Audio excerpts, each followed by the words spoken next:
마태복음 6장 9절에서 13절까지 말씀 우리 한 절씩 교독하겠습니다. 그러므로 너희는 이렇게 기도하라. 하늘에 계신 우리 아버지여, 이름이 거룩히 여김을 받으시오며 나라가 임하시오며 뜻이 하늘에서 이루어진 것 같이 땅에서도 이루어지이다. 오늘 우리에게 일용할 양식을 주시옵고 우리가 우리에게 죄 지은 자를 사하여 준 것 같이 우리 죄를 사하여 주시옵고 함께 읽습니다. 우리를 시험에 들게 하지 마시옵고 다만 악에서 구하시옵소서. 나라와 권세와 영광이 아버지께 영원히 있사옵나이다. 아멘. 오늘 말씀의 제목은 나라가 임하시오며 라는 말씀의 제목으로 함께 은혜를 나누도록 하겠습니다. 우리 인사할까요? 한 주간 잘 지내셨습니까? 앞뒷분에게도 인사하겠습니다. 한 주간 잘 지내셨습니까? 네, 혹시 코이 잉어라고 들어보셨나요? 코이 잉어? 우리나라에서는 이 비단 잉어로 불리우는데요. 이 코이라는 뜻이 일본어로 잉어라는 뜻입니다. 근데 이 코이 잉어에게 좀 신기한 능력이 있어요. 그러니까 자기가 자라는 환경에 따라 자신의 몸의 크기를 맞추는 거죠. 그래서 조그만 어항에 이놈을 갖다 놓으면 5cm에서 8cm까지 자란다고 합니다. 근데 조금 큰 수족관에 넣으면 30에서 40, 많게는 크게는 50cm까지 자란다고 해요. 근데 이제 이놈을 강물에다 풀어놓으면 얼마나 지냐면 다음 거 하나 보여주세요. 똑같은 잉어지만 1m에서 1m 20까지 자란다고 합니다. 그러니까 똑같은 물고기인데 어항에 놨을 때랑 강물에 놨을 때랑 20배 이상 차이가 나요. 연구를 해봤어요. 왜 얘네들은 이렇게 자신의 크기를 조절한가? 그 성장 분비 호르몬을 이 친구들은 이렇게 조절할 수 있는 능력이 있는데 무슨 기준으로 하냐? 내가 살아가는 그 공간의 물의 깊이, 넓이, 물의 양 이런 것들을 파악을 해서 거기에 맞게 자신들의 몸을 키웠다 줄였다를 한다는 거예요. 이러한 코이 잉어의 독특한 특징을 따라서 심리학적 용어로 코이의 법칙이라는 게 있어요. 사람은 어떤 환경에 놓느냐에 따라 가능성이 커지기도 하고 작아지기도 한다, 뭐 그런 거죠. 근데 여러분, 우리의 삶도 이러한 믿음의 코이의 법칙이 적용된다는 거예요. 여러분, 우리의 인생도 믿음의 크기에 따라 그가 어떠한 인생을 살아가는가가 결정됐다가 많이 있어요. 이런 말이 있습니다. 눈을 감은 사람은 손이 미치는 데까지가 그의 세계고, 그 다음에 무지한 사람은 그가 아는 곳까지가 그의 세계다. 그러나 위대한 사람은 그가 믿는 것만큼, 그의 비전의 크기만큼이 그의 세계다라는 말이 있어요. 큰 믿음은 우리의 꿈을 크게 만들죠. 큰 믿음은 우리의 비전을 크게 만듭니다. 그런 의미에서 큰 의미는 우리의 인생을 크게 또 위대하게 만들어 간다라는 거예요. 그렇다면 여러분, 우리의 믿음의 크기를 정하는 건 뭘까요? 바로 우리가 믿고 있는 하나님을 우리가 어떻게 바라보는가, 나는 그 하나님을 어떻게 믿고 있는가에 따라 우리의 믿음이 결정되는 거죠. 내가 믿는 하나님이 크신 하나님이면 그 믿음이 커지는 거죠. 내가 믿는 하나님이 그냥 그런 시시한 하나님은 나의 믿음의 크기도 그렇게 될 수밖에 없다라는 거예요. 여러분, 그렇게 본다면 주기도문은 우리가 기도하는 그 하나님이 어떠한 하나님인지를 우리에게 알려주는 기도입니다. 우리의 믿음의 크기를 확장시키는 기도가 되는 거죠. 우리가 기도하는 하나님은 하늘에 계신 하나님이십니다. 전능하신 하나님이죠. 모든 시작과 끝을 결정하시는 하나님이에요. 그 하나님을 우리는 아버지라 부르죠. 주기도문은 이 놀라운 사실을 기도할 때마다 우리에게 알려주는 거예요. 따라서 여러분, 우리는 주기도문을 통해서 크신 하나님을 배우죠. 이 땅을 살아가면서 이 땅만 바라보았던 우리의 좁은 시선을 돌려 하늘을 바라보게 만들어줍니다. 먹고 사는 거 얼마나 중요합니까? 그러나 온통 먹고 사는 것에만 초점을 맞췄던 우리의 시선을 하나님의 이름과 그분의 나라와 그분의 뜻을 구할 수 있는 기도로 우리의 삶을 바꿔주는 거예요. 사랑하는 성도님들, 예수님께서 우리에게 가르쳐주신 이 주기도문을 통해서 오늘 예배하는 우리 모두에게 크신 하나님, 능력의 하나님을 더 깊이 알아가고 여러분의 믿음의 지경이 커가는 은혜가 있기를 주의 이름으로 축복합니다. 그래서 여러분, 정말 그 능력의 하나님이, 크신 하나님이 우리의 삶 가운데 역사하시는 그런 놀라운 하나님으로 좀 경험했으면 좋겠어요. 한번 이렇게 따라해 보겠습니다. 나의 하나님은 크신 하나님입니다. 여러분, 아멘이십니까? 옆에 분에게 당신의 하나님도 크신 하나님입니다. 같이 봐야죠. 다 한 군데를 바라보면 누가 돼요? 크신 하나님, 크신 하나님. 세 번째 주기도문 세 번째 시간, 나라가 임하시오며, 예수님께서 가르쳐 주신 이 기도를 통해서 오늘 우리가 함께 주시는 은혜를 나눠봤으면 좋겠어요. 예수님은 우리들에게 나라가 임하시오며, 즉 하나님의 나라가 이 땅에 임하기를 기도해라라고 말씀합니다. 왜 우리는 하나님의 나라가 이 땅에 임하기를 기도해야 될까요? 그것은 간단합니다. 하나님 나라가 임하는 것은 하나님의 가장 중요한 관심사이기 때문에 그래요. 여러분, 성경의 가장 중요한 주제를 하나 꼽으라면 저는 단연코 하나님 나라라고 믿습니다. 왜냐하면 성경의 역사는 어떤 역사죠? 하나님께서 세상을 구원하는 역사입니다. 그런데 하나님의 구원의 역사는 하나님의 나라가 회복되어져야 일어나는 거예요. 그런 관점에서 성경을 보면 창세기에서 아담과 하와가 그들의 죄로 인해 잃어버린 그 하나님의 나라가 요한계시록에 보면 회복이 돼요. 새 하늘과 새 땅의 이름으로, 새 예루살렘이란 이름으로 그 나라가 회복되는 것을 우리에게 보여주는데요. 요한계시록 22장 3절에서 5절 말씀 함께 읽어보겠습니다. 시작. 다시 저주가 없으며 하나님과 그 어린 양의 보좌가 그 가운데 있으리니 그의 종들이 그를 섬기며 그의 얼굴을 볼 터이요 그들이 세세토록 왕 노릇하리로다. 하나님의 나라에서 쫓겨났던 그 죄인들이 다시 하나님을 섬길 수 있는, 그분의 얼굴을 바라볼 수 있는, 세세토록 그 주님과 함께 왕 노릇하는 그 하나님의 나라의 회복이 요한계시록에 보면 이루어진다라고 우리에게 말씀하고 있어요. 근데 여러분, 이 하나님의 나라의 회복을 누가 가져다 주었습니까? 누가 하나님의 나라를 가져다 주었죠? 바로 예수님이죠. 그렇죠? 예수님께서 죄로 인해 잃어버린 하나님의 나라를 이 땅 가운데 가지고 오셨어요. 그래서 예수님께서 공생애를 시작하면서 가장 먼저 하신 말씀이 마가복음 1장 15절에 보니까 이르시되 때가 찼고 하나님의 나라가 가까이 왔다는 거예요. 예수님은 이 세상에 오시며 가장 먼저 하시면 하나님의 나라가 가까이 왔다. 그분의 설교와 가르침도 온통 하나님의 나라였어요. 씨 뿌리는 자, 포도원의 품꾼 비유, 감추인 보화, 탕자, 겨자씨 비유, 양과 염소, 예수님의 모든 가르침은 하나님의 나라를 말하고 있습니다. 병자들을 고쳐주시고 귀신을 쫓아내신 것 뭐예요? 하나님의 나라가 이 땅 가운데 왔다를 가시적으로 보여주시는 거죠. 부활하신 예수님은 바로 하늘에 올라가지 않으시죠. 40일가량 이 땅에 머무십니다. 제자들과 함께 하세요. 그때 제자들에게 무엇을 가르쳐 주셨는가? 사도행전 1장 3절 보십시오. 하나님의 나라의 일을 말씀하시니라. 그러니까 예수님의 삶과 그분의 사역, 그분의 죽음과 부활하심이 모두 다 가리키는 것이 뭐냐? 하나님의 나라였다라는 거예요. 그러니까 여러분, 우리가 그 신앙생활 하면서 우리의 모든 신앙의 관점, 초점, 우리가 바라고 기도해야 될 것 또한 역시 하나님의 나라가 되는 것은 너무나 당연한 것이죠.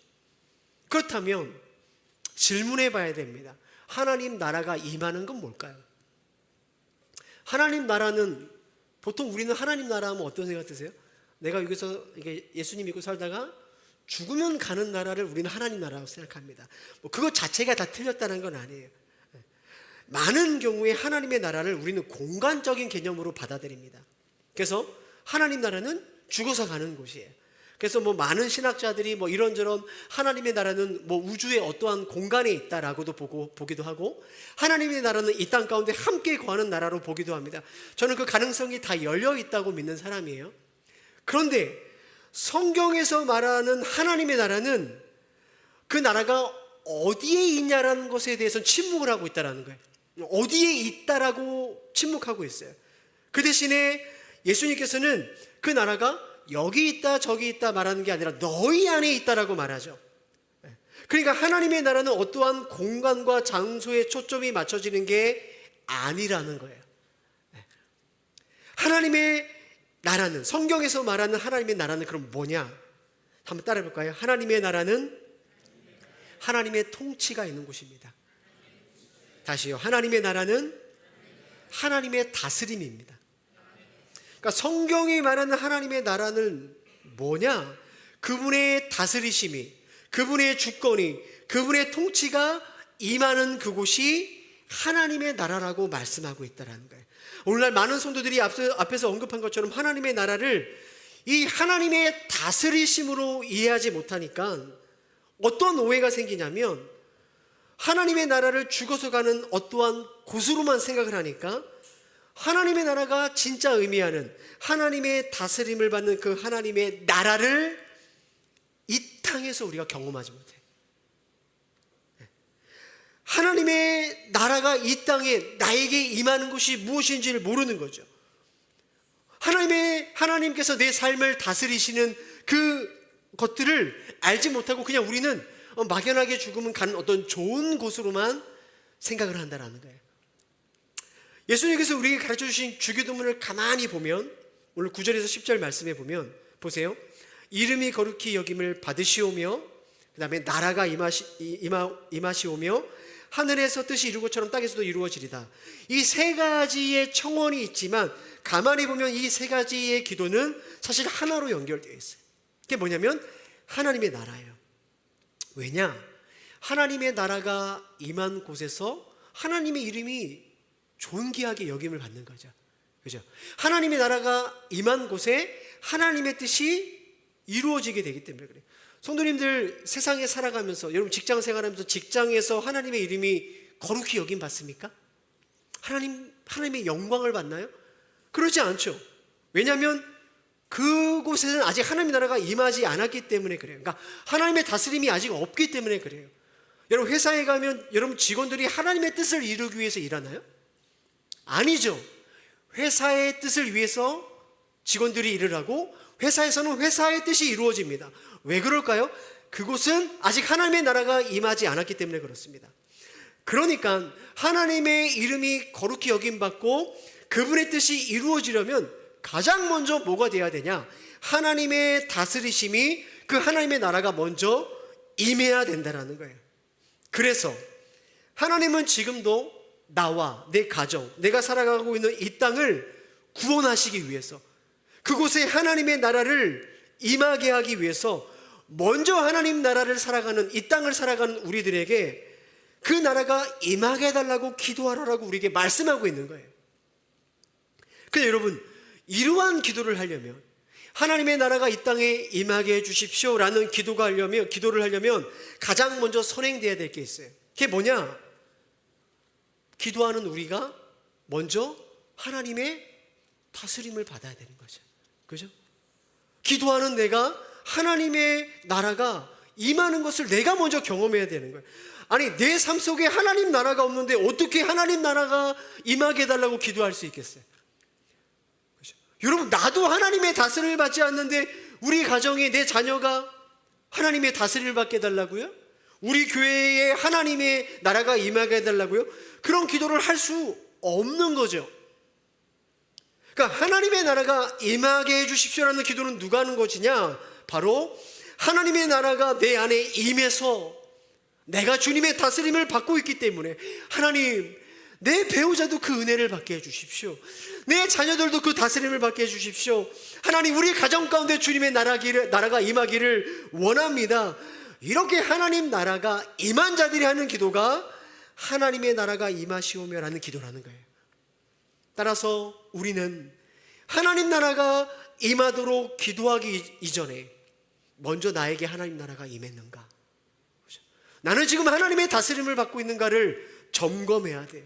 우리는 참된 하나님의 백성인가? 그 하나님의 나라가 아직 우리 가운데 임하지 못했다면 어떻게 해야 될까?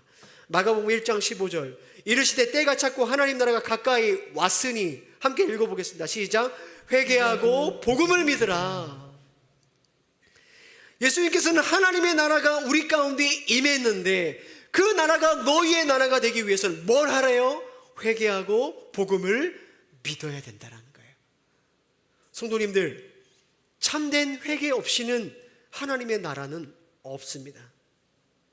예수께서 요한복음 3장 3절에 이렇게 말씀하셨어요. 사람이 거듭나지 아니하면 하나님의 나라를 볼 수 없다라는 거예요. 여러분 회개 없는 구원은 없어요. 회개 없는 하나님의 나라는 없는 거예요.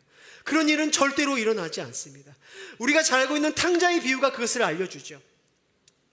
여러분 우리가 탕자의 비유를 통해서 우리는 아, 이 탕자가 허랑방탕한 삶을 살았구나. 거기에 초점을 맞춰요. 아, 우리는 허랑방탕하면 삶을 살면 안 돼. 그런데 여러분, 성경이 주목하는 둘째 아들의 죄는 뭐냐? 누가복음 15장 13절 보세요. 함께 읽어보겠습니다. 시작.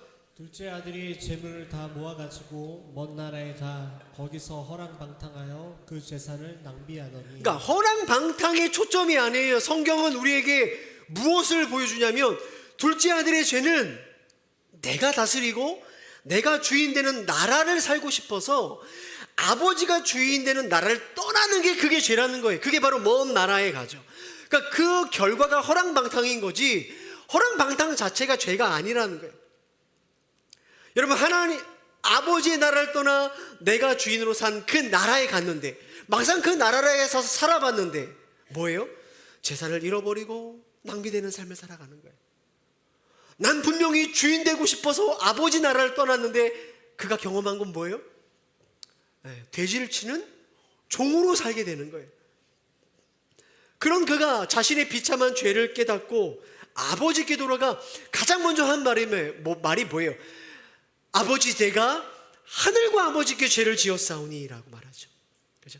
하늘과 아버지께 죄를 지었사오니 라며 그의 죄를 고백하는 거예요. 그게 바로 회개죠. 그리고 나서 그 둘째 아들은 다시 아버지의 나라에 들어가 신분이 뭘로 바뀌어요?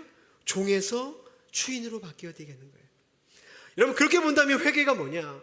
회개란 내가 주인 되는 나라에서 비참하게 내가 종으로 살아가는 것을 나를 보고 하나님 아버지 나라로 들어가는 것이 회개인 것이죠. 그래서 회개는 나라가 바뀌는 거예요. 국적이 바뀌는 거예요. 내 나라에서 하나님 나라로. 회개는 주인이 바뀌는 거예요. 내가 주인에서 하나님의 주인으로. 그래서 회개하기 전에는 가장 중요한 게 뭐냐? 내 이름, 내 뜻, 내 나라였어요. 그런데 하나님의 나라가 임한 삶은 하나님의 이름, 그분의 나라, 그분의 뜻을 향하여 한 걸음 한 걸음씩 걸어가는 삶으로 변화가 되는 것이죠. 그래서 여러분, 하나님 나라가 임한 사람에게 나타나는 가장 중요한 특징이 뭐냐? 말이 아니라 변화입니다. 회개하면 변화가 일어날 수밖에 없어요. 내 나라를 살던 사람이 하나님의 나라의 그분의 통치를 받기 시작하니까 변하는 거예요. 삶의 목적이 변해요. 삶의 태도가 변해요. 회개하면 전과 다른 변화의 삶이 일어날 수밖에 없어요. 그래서 고린도후서 5장 17절 함께 읽어볼까요? 시작. 그런즉 누구든지 그리스도 안에 있으면 새로운 피조물이라 이전 것은 지나갔으니 보라 새 것이 되었도다. 아니, 왜 그리스도 예수 안에 있으면 새로운 피조물일까? 예수께서 우리에게 하나님의 나라를 가져왔기 때문에 그렇지. 하나님의 나라가 임하기 때문에 그 나라의 사람으로 바뀌는 거예요. 운동 싫어하는 분 계시죠? 정말 싫어하는 분. 운동 싫어하는 사람에게 평생을 운동하면서 먹고 살아야 되는 직업을 가지고 살라고 한다면 그 사람은 하루하루가 행복하지 않아요. 그렇죠? 하루하루가 어쩌면 지옥 같을 수 있겠죠. 정말 하기 싫은 일을 해야 되는 거 아니에요? 공부 좋아하시는 분은 그럴 수 있겠지만 공부 싫어하는 저 같은 부류의 사람에게 평생 공부하면서 먹고 살라는 직업을 준다면 못 살 것 같아요.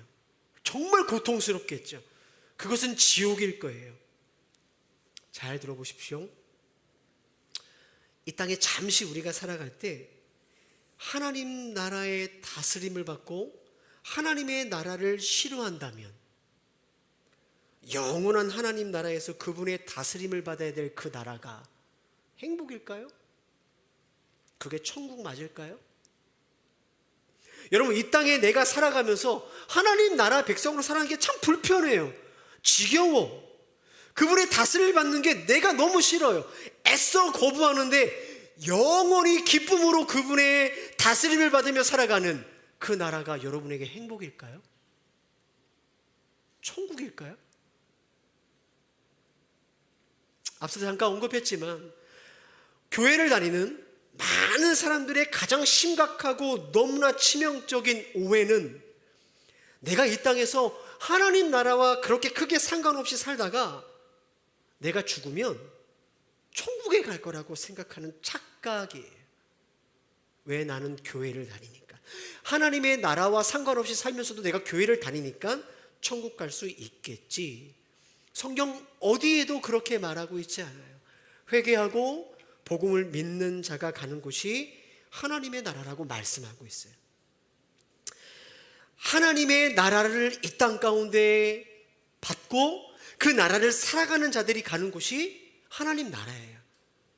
존 랜리 뉴먼 목사님이 이렇게 이야기했어요. 잘 들어보세요. 천국은 모든 사람을 위한 곳이 아니다.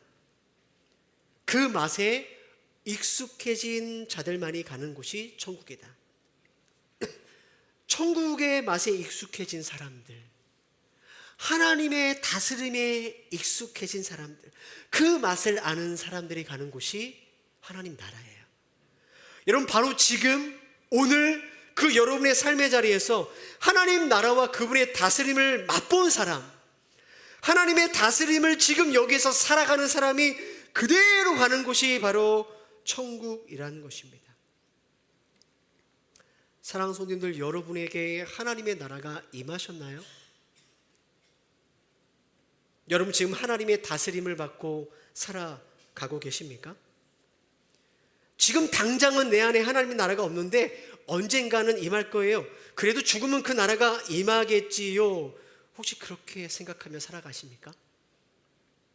내가 지금 하나님의 나라를 받지 않는데 죽으면 영원한 하나님의 나라의 다스림을 받으며 살 수 있다고 혹시 믿고 계시나요? 아닙니다. 잘못된 믿음이에요. 기억하십시오. 하나님의 나라는 예수를 믿고 회개함으로 오늘 그분의 다스림으로 살아가는 사람들이 그 나라를 가는 거예요. 여러분, 제가 목회자로서 여러분에게 바라는 게 뭘까요? 매일마다 아침마다 제가 빠지지 않고 기도하는 게 그겁니다. 한 사람이라도, 단 한 사람이라도, 내가 예배 가운데 봤던 단 하나의 성도라도 이 구원의 은혜에서 떨어져 나가는 사람이 없기를 하나님 도와주십시오. 저는 그 일을 할 수 없어요. 하나님 도와주십시오. 하나님 나라가 임하는 이 교회 공동체에 어쩌면 평생 머물렀음에도 불구하고 주님의 나라가 임하는 것이 모른다면 이것만큼 마음 아프고 이것만큼 비참한 일이 어디 있을 수 있겠습니까? 간절히 호소하고 그래서 여러분에게 권면하는 거예요. 여러분, 반드시 우리가 정확하게 회개하고 이 복음을 생명으로 믿어야 돼요. 생명. 복음을 생명으로 받아들여야 되는 거예요. 하나님 나라는 그냥 뭐 이렇게 어영부영 누구 이렇게 뒤따라갈 수 있는 곳이 아닙니다. 하나님의 나라는 회개의 문을 반드시 통과하고 복음을 생명으로 믿는 자들에게 열려진 문입니다. 오늘 우리의 죄를 회개하고 복음을 믿음으로 지금 여러분의 삶 속에 하나님의 나라가 임하게 되는 은혜가 있기를 주의 이름으로 축복합니다. 그래야 여러분, 하나님 나라가 임한 자들만이 할 수 있는 기도, 하나님 당신의 나라가 임하게 해주십시오의 이 기도가 저와 여러분의 기도가 되어지기를 주의 이름으로 축복합니다. 성도님들, 반드시 확인하셔야 돼요. 주님의 나라가 내 안에 임하였는가? 복음에서 답을 찾으셔야 돼요. 그게 아니면 이거 아무짝에도 다 소용없는 거예요. 두 번째로 생각해 보고 싶은 것, 앞서 말씀드렸지만 하나님의 나라는 예수님께서 이 땅에 이미 가지고 오신 나라죠. 그죠? 그분의 죽음의 십자가 부활로 그 나라가 임했다는 것을 이미 선포하셨어요. 온 세상 가운데. 그런데 굳이 임한 나라를 왜 우리가 또 기도해야 되는가? 그죠? 그렇잖아요. 이미 임했다는데 굳이 뭐 내가 또 기도해야 되냐고요. 하나님 나라가 갖고 있는 독특한 특징이 있어요. 그것은 현재성과 미래성입니다. 좀 말이 어렵지만 잘 들어보세요. 하나님의 나라는 이미 예수님께서 이 땅에 갖고 오셨어요. 그러나 아직 완전하게 임하진 않았어요. 완성되지 않았다는 거예요. 아마 그 얘기 많이 들어보셨죠. 그래서 우리는 이미와 아직을 살고 있는 거예요. 그렇죠? Already but not yet. 보통 이렇게 표현하죠.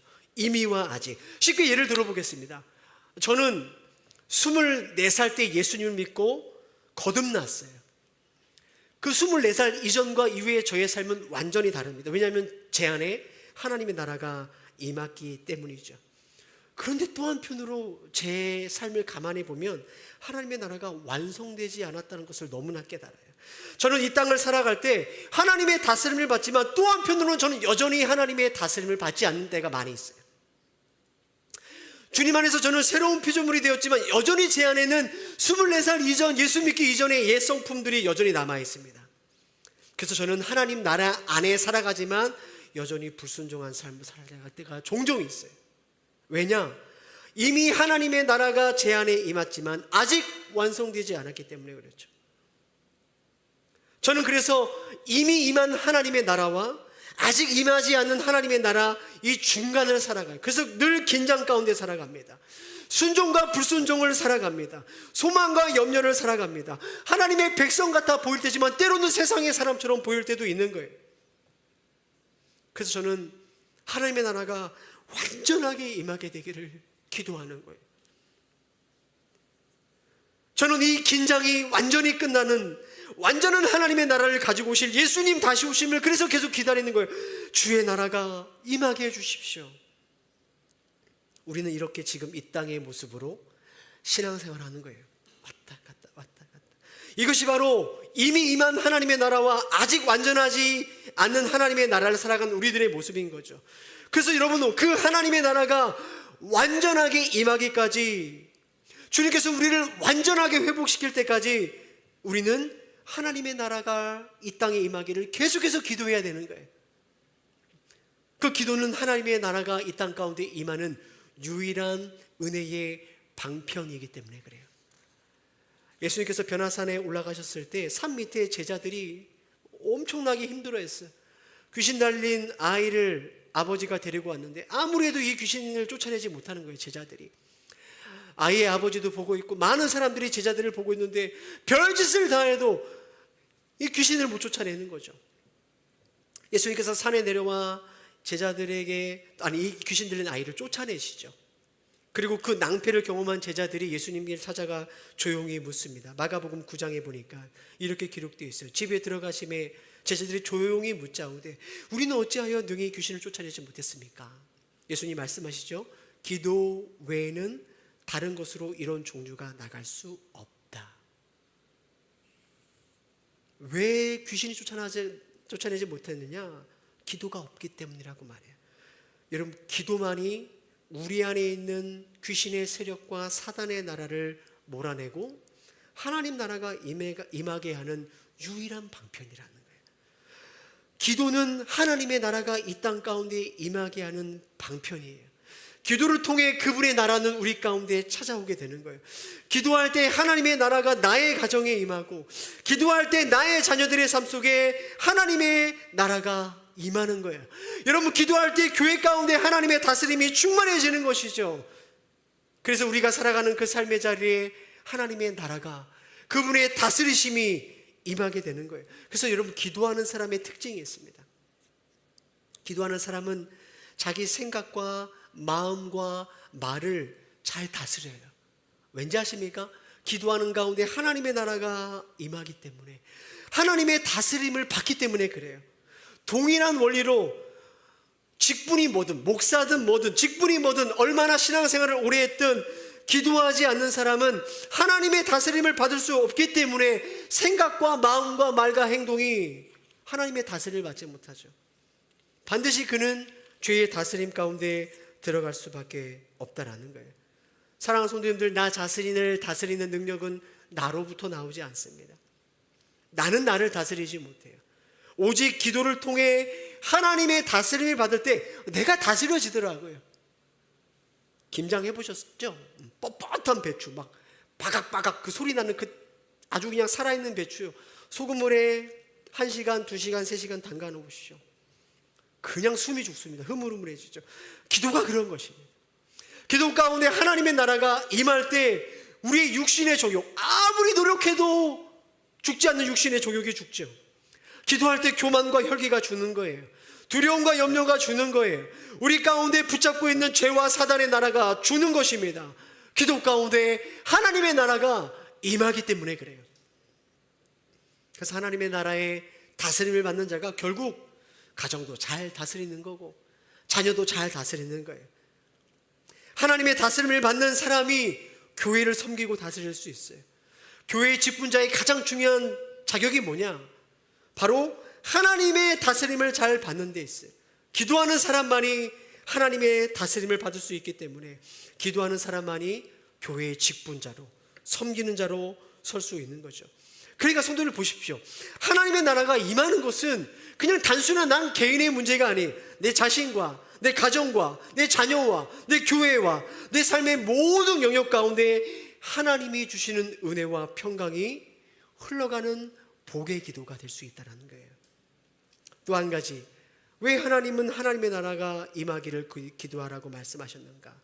성도님들, 하나님의 나라가 임하는 것, 예수님께서 하나님의 나라가 임하게 하시는 것, 우리랑 상의했나요? 상의하지 않았어요. 처음부터 상의하지 않았어요. 주님이 그냥 갖고 오신 하나님의 나라예요. 그렇다면 하나님은 우리 기도 없이도 얼마든지 일하실 수 있는 분이라는 거예요. 우리가 기도하지 않으면 하나님이 오다가 멈추나요? 내가 기도하지 않으면 저 사람이 구원받지 못하는 거 아니에요. 하나님은 하나님의 뜻을 하나님의 때에 얼마든지 행사하시는 능력의 하나님이시죠. 그럼에도 불구하고 하나님께서는 당신의 나라가 이 땅에 임하고 마귀의 나라가 떠나가고 하나님 나라가 확장되는 그 놀라운 일을 우리와 함께 하시겠다는, 우리와 함께 내가 너의 기도를 통해서 그 일을 이루겠다라고 하나님께서 말씀하시는 거예요. 마가복음 18장 18절에서 20절 말씀 함께 읽어보겠습니다. 시작. 너희가 땅에서 매면 하늘에서도 매일 것이요 무엇이든지 땅에서 풀면 하늘에서 풀리리라. 너희 중에 두 사람이 땅에서 합심하여 무엇이든지 구하면 하늘에 계신 내 아버지께서 그들을 위하여 이루게 하시리라.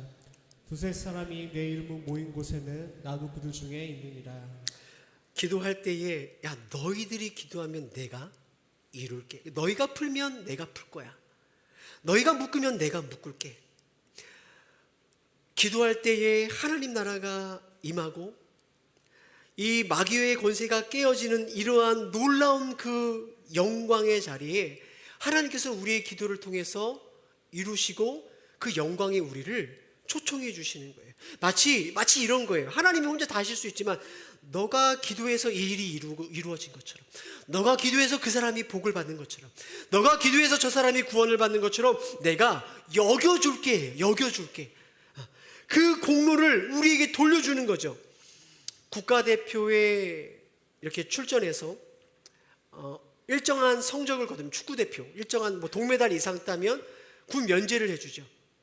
그러면 그런 경우에 우리가 3대0 4대0 이기고 있어요. 축구를 이제 후반전 5분밖에 안 남았어요. 이거는 그냥 무조건 이기는 거예요. 그때 선수를 교체해주죠. 선수를 뛰게 해줘요. 안 뛰던 선수를. 왜요? 승리의 혜택을, 그 영광을 이 선수에게 주는 거예요. 이 선수는 사실은 들어가서 한 게 없어요. 어쩌면 공 한 번 못 잡았을 수도 있어요.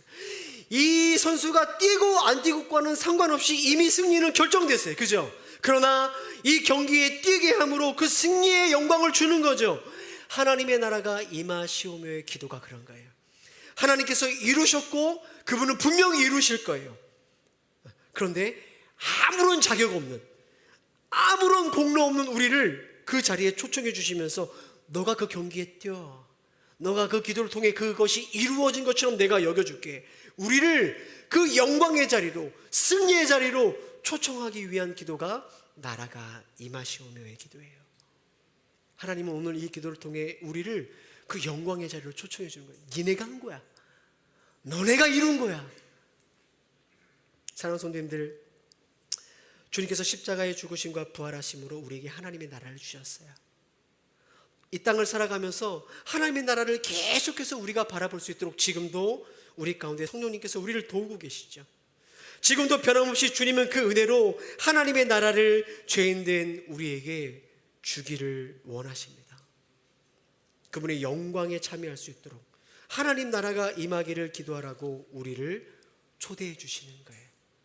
여러분, 복음을 믿고 회개함으로 그분의 나라가 여러분의 삶 가운데 임하게 되기를 축복합니다. 하나님의 나라가 임하기를 기도하는 그 기도를 통해서 하나님께서 나와 내 가정과 내 자녀와 교회와 내가 일하는 일터 가운데 주님의 나라가 임하게 되는 이 놀라운 역사가 여러분의 삶 속에 임하게 되기를 주님의 이름으로 축복합니다.